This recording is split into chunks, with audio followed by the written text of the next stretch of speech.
بسم اللہ الرحمن الرحیم الحمدللہ رب العالمین والصلاة والسلام علی سید الانبیاء والمرسلین وخاتم النبیین اما بعد فاعوذ باللہ من الشیطان الرجیم بسم اللہ الرحمن الرحیم رب اشرح لی صدری ویسر لی امری واحلل عقدۃ من لسانی یفقهوا قولی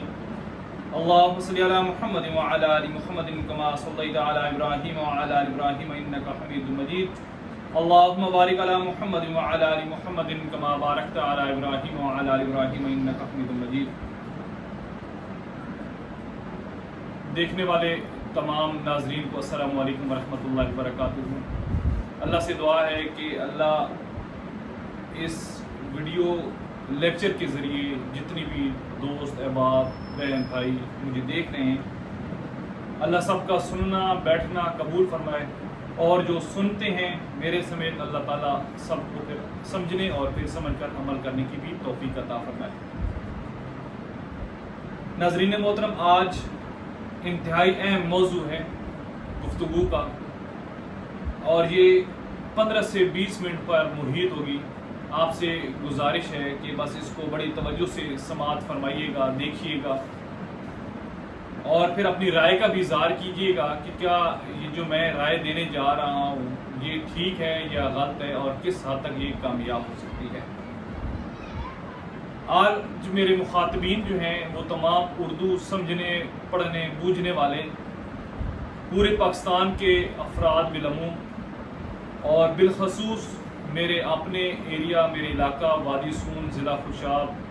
کے تمام معززین، اور معززین وہ کہ جن کے ذمہ تمام مساجد کی ذمہ داری ہیں۔ اور مساجد کون سی ہیں کہ ہر گاؤں میں ایک کسی دور میں مرکزی جامع مسجد ہوا کرتی تھی۔ جیسے کہ اگر مثال دی جائے تو جس گاؤں سے میرا تعلق ہے کھبیکی وادی سون میں، تو آج سے کچھ عرصہ پہلے تک وہاں پر صرف ایک مرکزی جامع مسجد ہوا کرتی تھی، پھر اس کے بعد دوسری ہوئی، اور پھر اضافہ ہوتا ہوتا آج غالباً 9 کے قریب جگہوں پہ جمعہ پڑھایا جا رہا ہے، یا 7 کے قریب۔ تو جو پہلی مسجد جب ابتدا ہوئی اس گاؤں کی، تو وہ جو مرکزی جامع مسجد تھی اس کو مرکزی جامع مسجد کہا جاتا ہے۔ اسی طرح ہر گاؤں میں کوئی نہ کوئی مرکزی جامع مسجد ضرور ہوگی، جو سب سے پہلی مسجد ہوگی اسی کو ہم مرکزی جامع مسجد کنسیڈر کریں گے آج اس پروگرام میں، اور انہی کی اسی مساجد کی جو کمیٹیاں ہیں، جو افراد چلا رہے ہیں، ان سے یہ جو ہے گفتگو کرنا مقصود ہے۔ اور آج کا موضوع کیا ہے؟ وہ یہ ہے کہ ہمیں خطیب کس طرح کا رکھنا چاہیے، اور وہ خطیب جو ہے وہ کون ہونا چاہیے، اور خطیب کی اہم ذمہ داریاں کیا کیا ہونی چاہیے۔ ان جو خطباء ہیں، جو خطیب ہیں، ان سے جو ائمہ کرام ہیں اس مرکزی جامع مسجد سے، ان سے کس حد تک ہم فائدہ اٹھا سکتے ہیں، یہ سارے کا سارا آج اس گفتگو کا جو ہے وہ موضوع۔ معاشرے میں جو خطیب کی اہمیت ہے وہ کسی سے ڈھکی چھپی نہیں ہے۔ جو ایک اچھا خطیب، اچھا مقرر ہی معاشرے میں اصلاحی پہلو جو ہے وہ بیان کر سکتا ہے، اصلاحی پہلو کو اجاگر کر سکتا ہے، پھر اسی طرف لوگوں کو متوجہ بھی کرا سکتا ہے۔ اور ایک اچھا خطیب جو ہوتا ہے، اور پھر اچھے خطیب ہونے کے ساتھ ساتھ باعمل خطیب جو ہوتا ہے، وہ کیا کرتا ہے کہ اس کی گفتگو سے، اس کی تقاریر سے لوگ جو ہیں وہ گناہوں کو چھوڑ کر اچھے کاموں کی طرف چل پڑتے ہیں۔ یہ بھی ایک اچھے خطیب کی نشانیاں ہوتی ہیں جن کو آج ہم ڈھونڈنے کی کوشش کریں گے۔ خطیب اور جو مبلغ ہوتا ہے اس کی اہمیت کا اندازہ اس بات سے لگایا جا سکتا ہے کہ جتنے انبیاء کرام تھے وہ سارے کے سارے خطباء تھے، مبلغ تھے، تبلیغ کرنے والے تھے، لوگوں کو راہ راست پر لانے والے تھے، اور ان سب کے خطباء سے، ان کے خطبات سے قرآن مجید میں متعدد جگہ ان کے خطبات جو ہیں وہ وارد ہوئی ہیں۔ حضور صلی اللہ علیہ وسلم کے خطبات اسلامی شریعت اور تاریخی ادب کا اہم حصہ ہیں، اور جو خلفائے راشدین تھے ان کے خطبات سے شریعت کی نئی نئی راہیں جو ہیں وہ کھلتی ہیں۔ یہ سارے کا سارا جو معاملہ ہے یہ اچھے خطیب یا اچھے جو خطباء ہوتے ہیں ان کی نشانیوں میں شامل ہوتا ہے۔ یہ ضروری ہے کہ خطیب جو ہے وہ علم والا ہو، اس کے پاس علم ہو، اور علم کے ساتھ ساتھ پھر عمل ہو، اور پھر اس کی زبان میں مٹھاس ہو۔ یہ نہ ہو کہ اس طرح کی گفتگو ہو کہ لوگ بجائے آنے کے لوگ متنفر ہو جائیں. اور پھر ایک اچھے خطیب میں یہ بھی کوالٹی ہوتی ہے کہ جو وہ کچھ کہتا ہے اس پر عمل بھی کرتا ہے. اور کبھی بھی اچھا خطیب مسلک کی گفتگو سے کی طرف نہیں آتا، مسلک کو ایک طرف رکھ کر لوگوں کو اپنے طرف، اپنے رب کے گھر کی طرف، اپنے رب کی دین کی طرف جوڑنے کی کوشش کرتا ہے. یہ ایک اچھے خطیب کی نشانی ہوتی ہے. یہ ساری نشانیاں جتنی بھی ہیں وہ اس کا طریقہ کار کیا ہونا چاہیے وہ آج اس ویڈیو لیکچر میں آپ کو میں بتاؤں گا. بس آپ سے گزارش یہی ہے کہ جب آپ اس کو توجہ سے سنیں گے تو پھر انشاءاللہ اللہ تعالیٰ جو ہے وہ ضرور اس میں فائدہ جو ہے وہ رکھے گا. شیریں زبان اس لیے ہونا چاہیے، جو سے میں نے تذکرہ کیا، مٹھاس اس لیے ہونی چاہیے کہ جو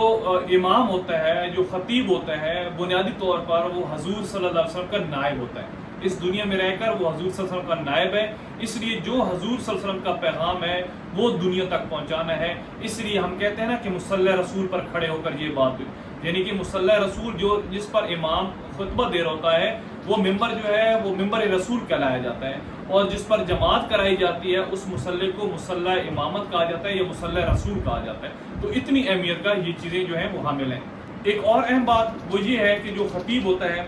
وہ تب تک لوگ اس کی بات پر عمل نہیں کرتے جب تک وہ خطیب جو ہے تقریر کرنے والا خود اس پر عمل پیرا نہ ہو. کیونکہ قرآن مجید کی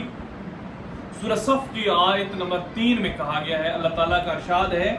کہ اللہ کے نزدیک یہ بہت بری بات ہے، بہت ناراضگی کی بات ہے کہ تم وہ بات کرو جس پر خود عمل نہ کرو. تو اس لیے ایک خطیب کی جو ہے وہ سب سے اچھی نشانیوں میں یہ نشانی ہونی چاہیے کہ وہ جو کہتا ہے اس پر وہ عمل کرتا ہے. تو اب چلتے ہیں آج کی اس ویڈیو کا اہم جو موضوع ہے وہ یہ ہے کہ ایک خطیب کے لیے ہم کیا کر سکتے ہیں ایک گاؤں کی سطح پر. اور اب میرے مخاطبین جو ہیں وہ پورے پاکستان کے ساتھ ساتھ سب سے اہم جو معاملہ ہے وہ میں اپنے علاقے کی طرف آپ کو لے کر جاتا ہوں کہ وادی سون کے جتنے بھی گاؤں ہیں 28 ہیں 29 ہیں ان کی طرف میں آپ کی توجہ مبذول کرانا چاہتا ہوں. اور ان کی جو مرکزی مسجد ہے، مرکزی جامع مسجد ہے، اس کی کمیٹی کے اراکین اگر مجھے سن رہے ہیں، نہیں سن رہے تو ان تک یہ ویڈیو ایک دفعہ پہنچا دیں. کیا پتہ اللہ تعالیٰ اسی ویڈیو کے بہانے ہمارے دلوں میں نرمی پیدا کر دے اور ہم پھر دین کے زیادہ قریب ہو جائیں یا دین کے قریب جڑ جائیں. اب طریقہ کار کیا ہونا چاہیے کہ ہر جو مرکزی جامع مسجد ہے اس میں ایک خطیب ہونا چاہیے. اور اس خطیب کی تنخواہ کتنی ہونی چاہیے؟ سب سے پہلا موضوع یہ ہے. اس کی وجہ یہ ہے کہ ہماری قسمت ہے کہ ہم اپنے گھروں کا خرچ جو ہے وہ تو لاکھ روپے تک لے جاتے ہیں، لیکن جب کسی ائمہ کرام کی بات آتی ہے، کسی خطیب کی بات آتی ہے، کسی امام کی بات آتی ہے تو آج 30 جولائی 2024 کو بھی ہم 15,000 20,000 25,000 پہ کھڑے ہوتے ہیں. تو اب خود سوچیں کہ 15 20 25,000 میں کون سا ایسا شخص ہے جو 2024 30 جولائی 2024 کو گزارا کر سکتا ہے؟ میرا خیال ہے ناممکن سی بات ہے. اور پھر جس کے بچے ہوں 3-4 اور پھر اس کی اور کوئی انکم کا ذریعہ بھی نہ ہو تو پھر یہ کیسے ممکن ہے؟ لیکن اللہ کا شکر ہے کہ جتنی بھی ائمہ کرام ہے وہ کسی کی طرف ہاتھ نہیں پھیلاتے. اللہ ان کا جو گھر ہے وہ پورا کر رہا ہے. اچھا، تو اب سب سے پہلا کام جو ہے وہ یہ ہے کہ ان ائمہ کرام کی تنخواہ کتنی مقرر ہونی چاہیے. میری ناقص رائے کے مطابق جو مرکزی جامع مسجد ہے اس کی امام کی یعنی کہ خطیب جس کو کہتے ہیں، امام نہیں خطیب کی تنخواہ کم از کم 1 لاکھ روپیہ 30 جولائی 2024 اس کے مطابق 1 لاکھ روپیہ ہونی چاہیے. لیکن 1 لاکھ روپیہ جنریٹ کرنے کا کیا طریقہ ہے وہ بھی بڑا آسان ہے کہ آپ دیکھیں 25-30 ہزار روپے تو دے رہے ہیں، پیچھے رہ گئے 70,000. تو کوئی بھی ایسا گاؤں نہیں ہے ہماری وادی سون کا کہ جس کے لوگ کسی گاؤں کے لوگ 2-4 یورپ میں، 2-4 عرب میں، 2-4 افریقہ میں نہ رہتے. تو بندہ ان سے کانٹیکٹ کر لے، ان کی منت سماجت کر لے کہ یار آپ لوگ تو چلے گئے ہیں لیکن اپنی نسلوں کی خاطر، اپنی نسلوں کو ایمان کی طرف راغب کرنے کے لیے تھوڑی سی قربانی دے لیں، آپ ہمیں یہ فنڈ جو ہے یہ مہیا کر دیں. اور مجھے اللہ کے ہاں امید ہے کہ جب بندہ نیک نیتی سے کام کرتا ہے تو پھر اللہ تعالیٰ اس میں ضرور مدد کرتا ہے. اور پھر یہ 1 لاکھ روپے جنریٹ کرنا، اکٹھا کرنا کوئی مشکل نہیں ہے کسی بھی گاؤں کی مرکزی جامع مسجد کے لیے. میں صرف بات بار بار کر رہا ہوں کہ مرکزی جامع مسجد، جو باقی مساجد بعد کی بنی ہے وہ ان کا ہے کہ وہ کیا اس کو کس طرح مینیج کیا جا سکتا ہے. لیکن فی الحال صرف مرکزی جامع مسجد پر اگر ہم توجہ مرکوز رکھیں گے تو پھر یہ جو باقی مساجد بنی ہے یہ بھی انشاءاللہ بڑی اچھے سے مینیج ہو سکتی ہے. اچھا، جب 1 لاکھ تنخواہ مقرر کرنی ہے تو پھر اگلا سوال آتا ہے کہ وہ خطیب جو ہے وہ کس کیٹیگری کا ہونا چاہیے، اس کی تعلیمی قابلیت کیا ہونی چاہیے، یہ سوال بڑا ہے. اچھا، اب یہ ہے کہ وہ جو خطیب صاحب ہوں وہ کم از کم بھی ایم فل اسلامیات کم از کم بھی، پی ایچ ڈی ہو تو پھر تو بہت اعلیٰ، لیکن ایم فل کم از کم کلیئر ہو ان کا، ایم فل اسلامیات ہو، اور پھر ان کے پاس درس نظامی مکمل ہو، 2 چیزیں ہو گئی، اور تیسرا ان کا تجوید مکمل ہو۔ حفظ ہونا ضروری نہیں ہے کہ وہ حفظ ہو یا نہ ہو، اگر ہوں تو سونے پر سہاگ ہے، اگر نہ ہو تو کوئی بات نہیں، بس 3 چیزیں جو ہے کہ تجوید ان کی اچھی ہو، قرآن مجید کو پڑھنے کا طریقہ اچھا ہو، اس کے بعد ان کا درس نظامی مکمل ہو، اور تیسرا ان کا ایم فل اسلامیات جو ہے وہ مکمل ہو۔ یہ 3 چیزیں ہوں تو پھر ان کو 1 لاکھ روپے جو ہے وہ دینے میں کوئی کباط نہیں ہے، بڑے آسانی سے مینیج ہو سکتا ہے۔ اچھا، اب ہمارا 1 لاکھ روپے بھی ہو گیا تنخواہ، 3 کوالٹی کے ہمیں جو امام صاحب ہیں وہ بھی مل گئے، خطیب ہیں وہ بھی مل گئے۔ اب اگلا کام کیا کرنا ہے، ان کی ذمہ داری کیا؟ اب ان کی ذمہ داری یہ ہو کہ پیر سے لے کر جمعرات تک، پیر منگل بدھ جمعرات 4 دن یہ، پھر ہفتہ اور اتوار، یہ 5-6 دن جو بنتے ہیں، یہ ہر فجر کی نماز کے بعد آدھا گھنٹہ قرآن کا درس وہ جو خطیب ہیں وہ دے، جو بھی مسجد میں لوگ ہیں ان کو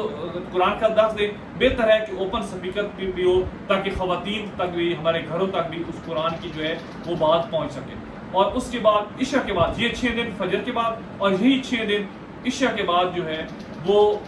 حدیث کا جو ہے وہ درس ہو، ٹھیک ہو گیا۔ اور اس کے بعد پھر رہ گیا جمعہ والے دن نہ حدیث کا درس ہو، نہ فجر کے بعد قرآن کا درس ہو، وہ امام صاحب کو، خطیب صاحب کو مکمل ریسٹ ہو۔ صرف جمعہ والے دن کام کیا کرنا ہے، جمعہ والے دن خطیب صاحب کی یہ ڈیوٹی میں شامل ہو کہ وہ مسجد کمیٹی کی مدد سے کہ ان سے فائنینشلی سپورٹ کر دی جائے، اور کم از کم ایک مسجد نمازیوں کی تعداد جتنی بھی ہو، لیکن کم از کم بھی 200-300 کاپی ایسی وہ پرنٹڈ ہو کہ جو لیکچر وہ خطیب صاحب دیں، جو خطیب صاحب نے اس دن جمعے والے دن لیکچر دینا ہو، وہ پرنٹڈ فارمیٹ میں ہو، وہ کوئی زبانی بات نہ کریں، اپنی تحقیق کریں۔ کہ بالفرض میں کھبیکی کی بات کر رہا ہوں تو کھبیکی میں جو معاشرتی مسائل چل رہے ہیں، 1 ہفتہ خطیب صاحب اس پر مکمل ریسرچ کریں، اسلامک پوائنٹ آف ویو سے، پاکستانی قانون کے مطابق جو معاملات ہیں وہ سارے چیک کریں، وہ ریسرچ کریں، تحقیق کریں، اور ایک کاغذ کے اوپر لکھ لیں کہ یہ میں نے آج لیکچر جو ہے وہ بیان کرنا ہے، ٹھیک ہے۔ وہ لیکچر لکھا ہوا ہو، اور وہ جمعہ والے دن 1 گھنٹے کا جو درس ہو، 1 گھنٹے کی جو نشست ہو، اس میں وہ بیان کر دیا جائے۔ جب 1 گھنٹے کی نشست میں بیان کر دیا جائے گا تو پھر کیا اس کا ہوگا کہ وہی چیزیں جب جمعہ ختم ہو تو وہ 300 لوگ، یعنی کہ ہر گھر میں سے ایک بندے کو کم از کم 300 بندہ تو زیادہ ہوتے ہیں، زیادہ لوگ ہوتے ہیں، لیکن میں 300 کی ایک ایسٹیمیٹ لگا رہا ہوں کہ 300 بندوں تک وہ جو پرنٹڈ فارمیٹ میں جمعہ ہے وہ پہنچا دیا جائے، اور ان کو کہہ دیا جائے کہ 1 ہفتہ اس کو آپ نے فائل میں لگا لینا ہے، اور 1 ہفتہ بزرگوں، بھائیوں، بڑوں، آپ نے اس کو یاد کرنا ہے، روزانہ کی بنیاد پہ اس کو 10 منٹ دینے ہیں، پڑھنا ہے، اور پھر اگلے جمعے جو ہے وہ پھر ان کو نیا سبق مل جائے۔ اور اس جمعے کے موضوعات کیا ہونا چاہیے؟ دیکھیے گا، قرآن ہونا چاہیے، حضور صلی اللہ علیہ وسلم کے فرمان ہونے چاہیے، صحابہ کرام ہونے چاہیے، اور اہل بیت اطہار ہونے چاہیے، اور تمام اولیاء کاملین، ان کی جو سیرت ہے اس پر روشنی جو ہے وہ ڈالنی چاہیے، بغیر کسی تفرقہ کے، کوئی تفرقہ والی بات اس میں نہیں ہونی چاہیے۔ ایک بات پھر اس میں کیا ہونا چاہیے کہ اسلامی شخصیات جو گزری ہیں ان پر بھی گفتگو کرنی چاہیے، جیسے کہ شاہ ولی اللہ رحمۃ اللہ علیہ ہو گئے، امام غزالی رحمۃ اللہ علیہ ہو گئے، ان پر بھی ہمارے وہ جو ہوں گے خطیب صاحب ہوں گے، ان کی یہ ذمہ داری ہو کہ بھائی آپ نے اس پر گفتگو کرنی ہے۔ اس کے علاوہ جو عوامی مسائل ہیں وہ ان تک پہنچا دیے جائیں خطیب صاحب تک، اور ان کا یہ کام ہے کہ 1 ہفتہ مکمل ریسرچ کریں، اور ریسرچ کرنے کے بعد اس کو اگلے جمعے ڈسکس کریں، عوام کو بتائیں کہ مجھے یہ پچھلے جمعہ کو یہ مسائل آئے تھے جی، ان کا جواب یہ ہے کہ یہ مسئلہ بات ہو تو اس طرح حل یہ ہے، یہ بات ہو تو اس طرح اس کا حل یہ ہے۔ اس کے بعد یہ بھی ہونا چاہیے کہ ہمارے جو گاؤں کے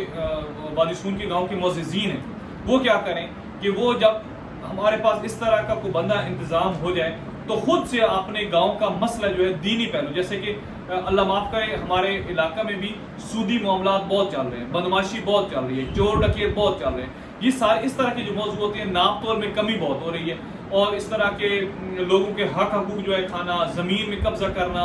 زمین بہنوں بیٹیوں کو نہ دینا، یہ سارے کے سارے ہمارے مسائل ہیں بنیادی طور پر۔ یہ ان سے ڈسکس کی جائے کہ قاری صاحب، مفتی صاحب، آپ ڈاکٹر صاحب، جو بھی آپ ہیں، آج آپ نے جو اگلا جمعہ آ رہا ہے آپ اس چیز پر تحقیق کریں، آپ نے یہ کام کرنا ہے۔ اب یہ خطیب صاحب جو ہیں ان کا کام ہو صرف فجر کے ٹائم درس دینا، عشاء کے بعد حدیث پڑھنا، اور جمعہ کا جو ہے وہ 1 گھنٹے کا لیکچر پلس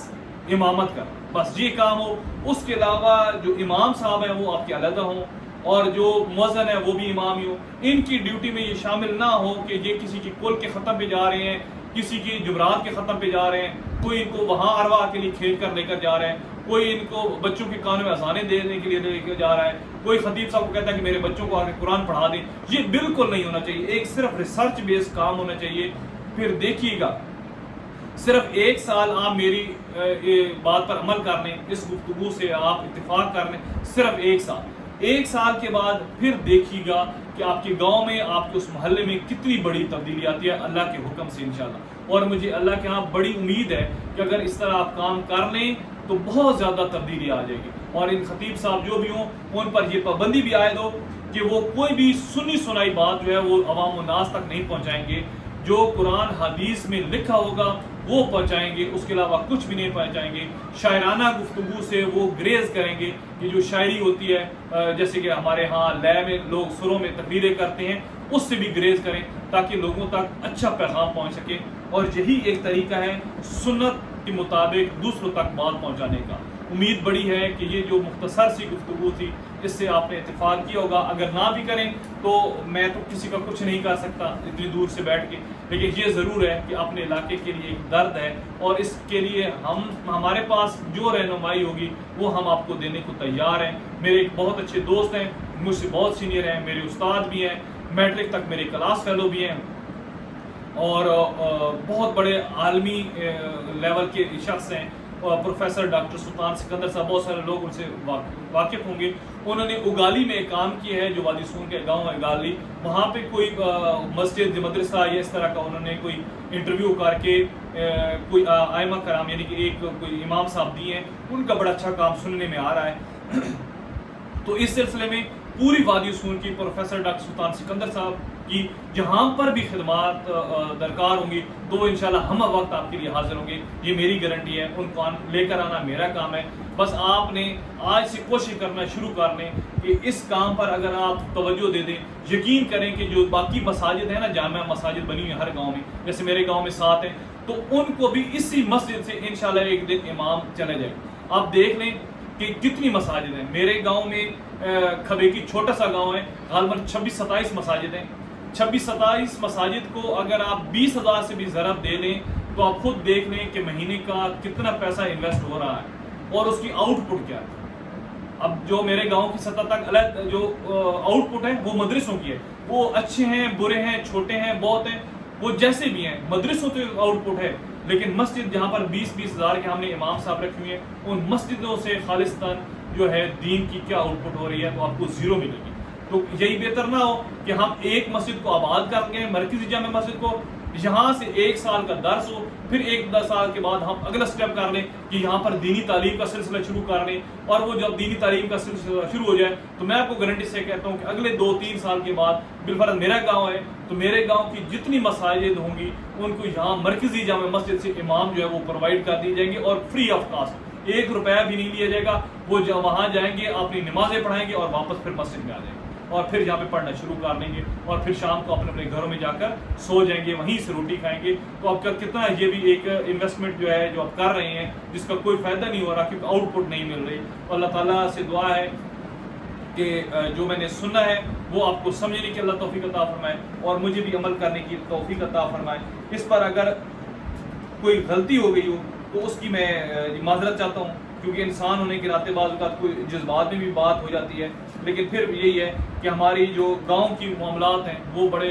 دل خراش ہوتے جا رہے ہیں، وہاں پر تحقیق ہونی چاہیے مسائل کی، اور لوگوں تک صحیح مسائل جو ہیں وہ پہنچانے چاہیے، نہ کہ صرف نعرے بازیاں ہوں، نہ کہ صرف فتوے لگے ہوں کہ فلاں کافر ہے، فلاں بدعتی ہے، فلاں جہنمی ہے، اور فلاں دوسری ہے، اور فلاں جنتی ہے، اور فلاں کا فلاں ہے۔ صحیح جب گفتگو پہنچے گی تو یقین کریں کہ یہ جو کفر کے فتوے ہیں، یہ جو بدعتی ہونے کے فتوے ہیں، یہ سارے کے سارے ختم ہو جائیں گے۔ جب میں نے کہا ہے نا کہ ہماری گفتگو کے موضوعات ہی ہوں گے کہ آپ نے اللہ کی بات کرنی ہے، اللہ کے نبی صلی اللہ علیہ وسلم کی بات کرنی ہے، اللہ کے نبی کے اہل بیت اطہار کی بات کرنی ہے، صحابہ کرام کی بات کرنی ہے، اور اولیاء کاملین کی بات کرنی ہے، پھر یہ ممکن ہی نہیں ہے کہ کہیں پر بھی کوئی اختلافی پہلو. اللہ تعالیٰ آپ سب کو جزائے خیر دے. انشاءاللہ ملتے رہیں گے اسی طرح، اور امید بڑی ہے کہ اگر کوئی غلطی ہو گئی ہوگی تو آپ مجھے ضرور درگزر کر دیں گے. جزاکم اللہ خیر. اللہ حافظ. السلام علیکم ورحمۃ اللہ وبرکاتہ.